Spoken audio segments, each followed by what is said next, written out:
Ladies and gentlemen, a very warm welcome. Thank you for joining us for the third episode of our Talkshow, US NextGen VTA Response. And the Talkshow series, US NextGen VTA Response, is an initiative led by the NextGen VTAs. Its purpose to introduce to the NextGen VTA community to young people who share a passion for law and the field of arbitration. Today, we're joined by a very special guest, Ms. Xiaomin, the co-chair of the NextGen VTA Council. Ms. Xiaomin is the co-chair of the NextGen VTA Council. She holds a master's degree in International Relations and Security from the University of Liverpool in the UK and an LLB from the China University of Political Science and Law in Beijing. She currently serves as a partner attorney and head of foreign legal affairs at Dongfang Guoxin Law Firm in Hainan, China. In addition, she's an arbitrator at the Vietnam Traders Arbitration Center and a member of the Chartered Institute of Arbitrators. And through this episode, we will hear the story behind her decision to become the co-chair and her hope for the NextGen VTA in China and how this growing community can empower young legal professionals to go further. Let's begin.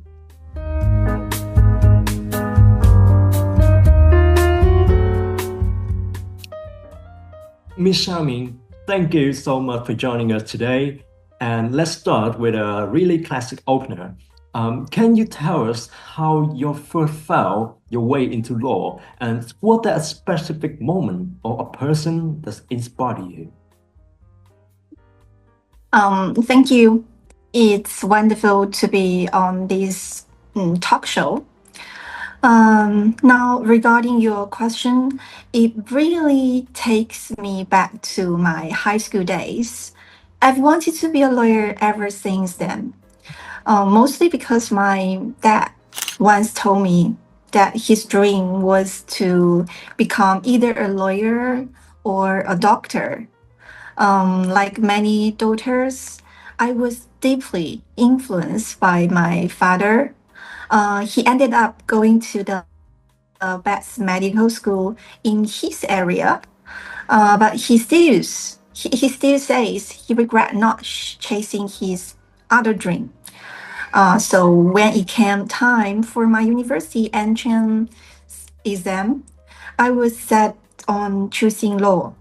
Even though, to be honest, I was doing pretty well in physics and math.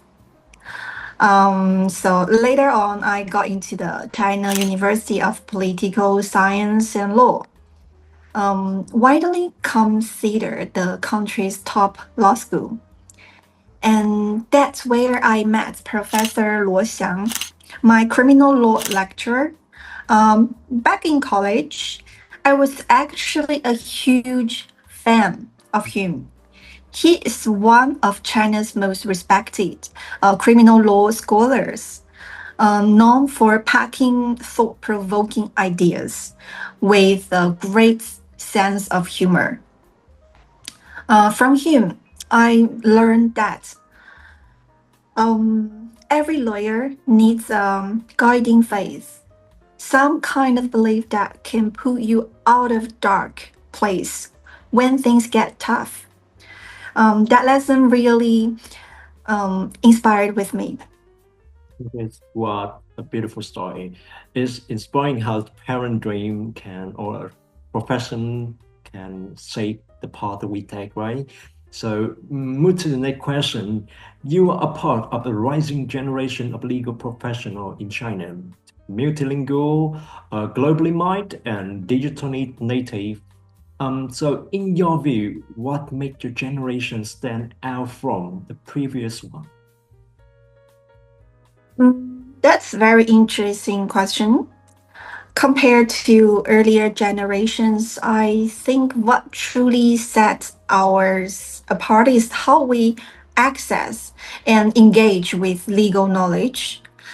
Some of the senior lawyers and judges I know, many of whom I deeply respect, had to spend an enormous amount of time and energy just to find basic legal information. Research means hours in libraries, flipping thought heavy casebooks, or waiting days for official documents. But for our generation, with the supports of digital tools and AI, we can access vast resources almost instantly. The content itself hasn't changed much, but the speed, convenience, and scale at which we can learn has transformed completely. That said, having faster access doesn't mean we face fewer challenges. In fact, the overwhelming amount of information today makes it even more important to filter carefully, to distinguish what's credible from what's not. So for young lawyers, it's not just about working hard anymore. It's about working smart, staying critical, and building habits of discernment. Okay, that's such a thoughtful reflection and very true.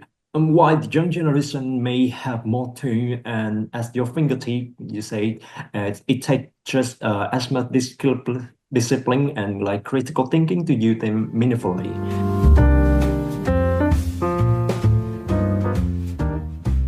Now let's talk about something that reflects that spirit in your action.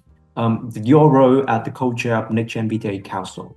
So, what the first drew you into this community, and how did you step in such a key leadership position? I absolutely support the concept behind NextGen VTA. It's all about connection, development, and inspiration for young professionals in the legal and arbitration fields. Since I currently serve as Deputy Director of the Youth Development Committee at TAHOTA's High Court branch, I really understand just how valuable a platform like this can be. When I was still a junior lawyer, I truly appreciated being part of similar communities. The insights you gain from those spaces are always fresh, relevant, and closely tied to real world practice.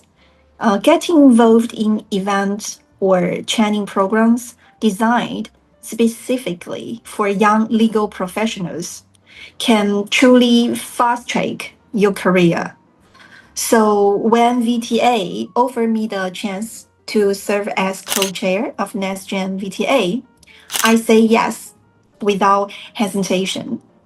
Honestly, I feel honored to help build a platform that support the next generation of legal talents, offering them not only knowledge, but also confidence, connection, and the courage to grow.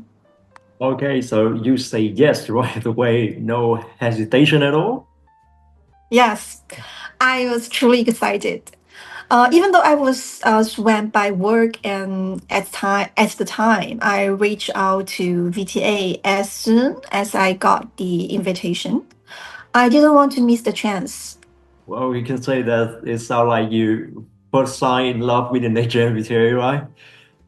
So with a role like that, we can say as the co-chair, do you feel a big aspiration or maybe a little bit pressure when leading such a cross-border legal community?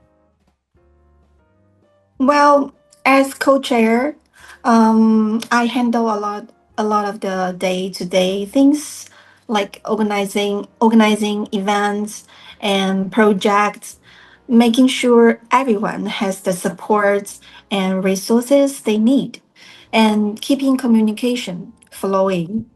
But leading a cross-border community definitely comes with its own pressures. One big, a big one is geography. When I'm in China, and working with our Youth Development Committee. It's simple. I can just call a quick face-to-face meeting and things get done fast. But when we have to plan events across countries, it gets more complicated. Um, in China, we can't use Google Meets, and even Zoom only works properly on phones. Sometimes, like today, I'm actually joining this from my phone. So, fingers crossed, the connection holds. More seriously, though, also about building an inclusive culture where everyone, no matter where they are from, feels heard and supported. That's what we really hope to create a global network where young legal professionals can connect, learn, and grow together. We want every member to feel they have a voice in shaping the future of law, and that they are part of something bigger than themselves. Yeah, oh, it's such a powerful vision of building something that's go beyond the border and make people feeling they belong.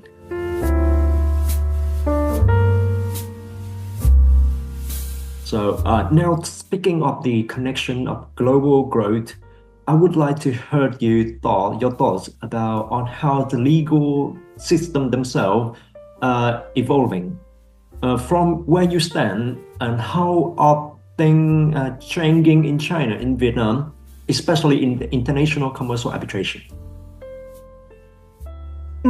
I would say both China and Vietnam are really stepping up when it comes to international commercial arbitration.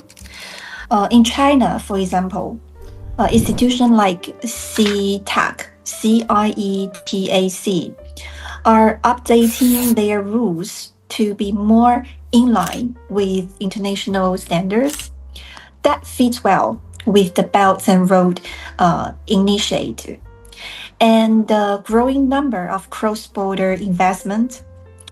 And in Vietnam, they are also making strong moves, supporting the enforcement of arbitral awards and streamlining legal procedures. It's becoming a real hotspot for dispute resolution in the region. Globally, the big shift is toward making arbitration more efficient and tech friendly. We are seeing more virtual hearing, digital case files, basically anything that cuts down on travel and paperwork. For young legal professionals in China, keeping up with all this is really important. You have to understand the newest arbitration rules, follow changes in how awards are enforced across border, and be open to new technology. One more trend to watch is ESG, environment, environmental, social, and governance issues.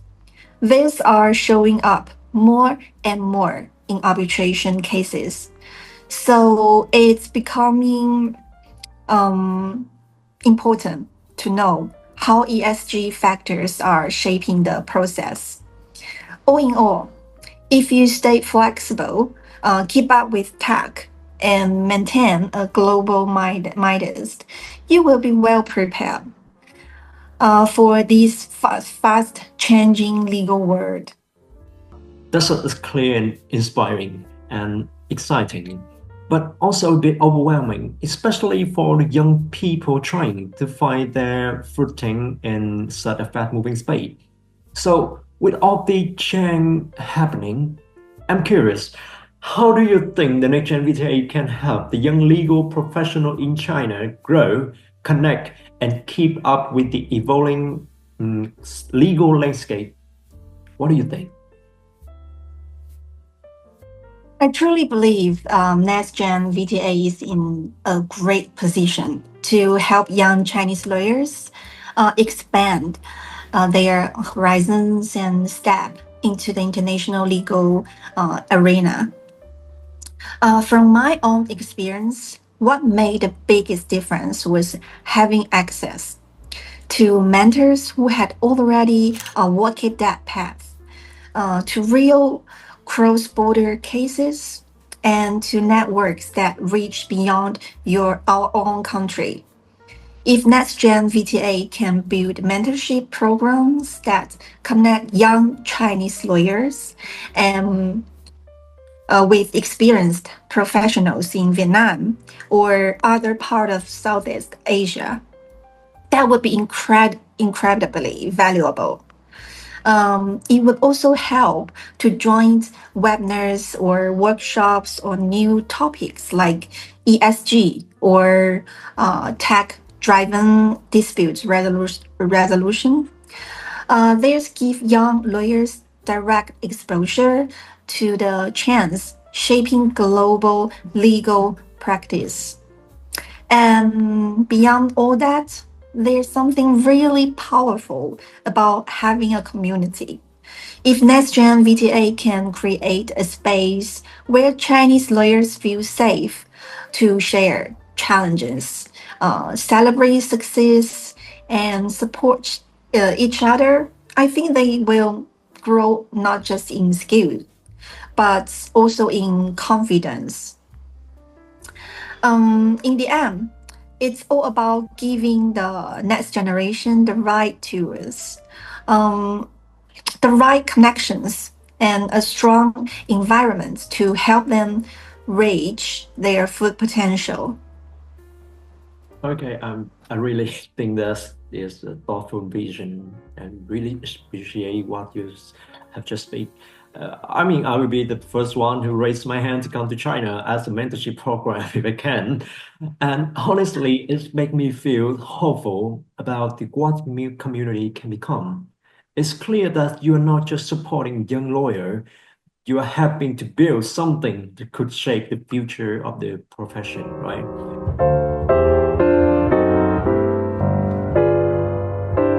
So, before we wrap up, let me ask you one last question.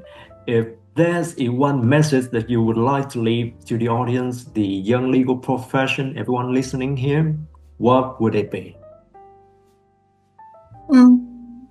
If I could leave just one message, it would be this: stay curious, stay open, and stay kind. The legal path isn't always easy. It takes time, patience, and a lot of learning. But if you keep asking questions, keep connecting with people, and believe in the value of what you are doing, you will find your place. And don't be afraid to dream a little bigger. The legal world is changing, and there's space for young voices, new ideas, and bold perspectives. You have more power to make an impact than you might think. Thank you, Ms. Xiaomin. Thank you. Yes, and this brings us to the end of the two-day talk show. The NextGen VTA is a dynamic community of young legal professionals under the 35, initiated by the Vietnam Trade Arbitration Center with the support of partners in Vietnam and abroad. And our talk show series, US NextGen VTA Response, is here to share stories, spark dialogue, and connect young minds passionate about law and arbitration. We publish new episodes monthly on Facebook, LinkedIn, and YouTube. Thank you for watching and for being a part of our growing community. I will see you in the next episode. Thank you.